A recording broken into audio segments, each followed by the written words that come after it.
இறப்பு எப்படி வரும் எப்போ வரும்னு யூகிக்கவே முடியாதுலங்க.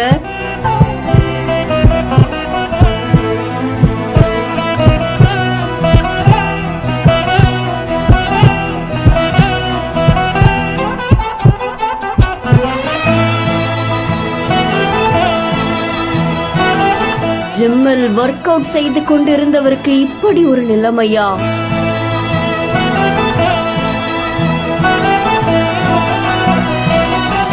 சாதாரணமா தான் நடந்து போற மாதிரி தெரியுது, ஆனா அப்படியே மயங்கி விழுந்துட்டாரே.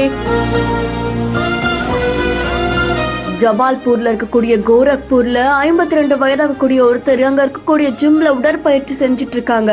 அப்ப அவர் கையில இருக்கக்கூடிய அந்த டம்பிள்ஸை எடுத்துக்கிட்டு நடந்து போயிட்டு இருக்கும் போது திடீரென மயங்கி விழுந்துட்டாங்க. இந்த காட்சிகள் சமூக வலைதளங்கள்ல பரபரப்பை ஏற்படுத்தி இருக்கு. அதை தொடர்ந்து அவர் பரிசோதனை பண்ண மருத்துவர்கள் அவர் ஹார்ட் அட்டாக்ல தான் இறந்துட்டாங்க அப்படின்னு தெரிவிச்சிருக்காங்களா. இந்த சம்பவம் அந்த பகுதியில் பெரும் பரபரப்பையும் சோகத்தையும் ஏற்படுத்தி இருக்கு. இறப்பு எப்போ வரும் எப்படி வரும்னே தெரியாத மாதிரி சாதாரண ஜிம்ல ஒர்க் அவுட் பண்ணிட்டு இருந்தவருக்கு இப்படியா இறப்பு வரணும்னு பலரையுமே சோகத்துக்குள்ளாக்கி இருக்கு. இந்த செய்தி இப்போ சமூக வலைதளங்கள்ல பரபரப்பை ஏற்படுத்தி இருக்கு.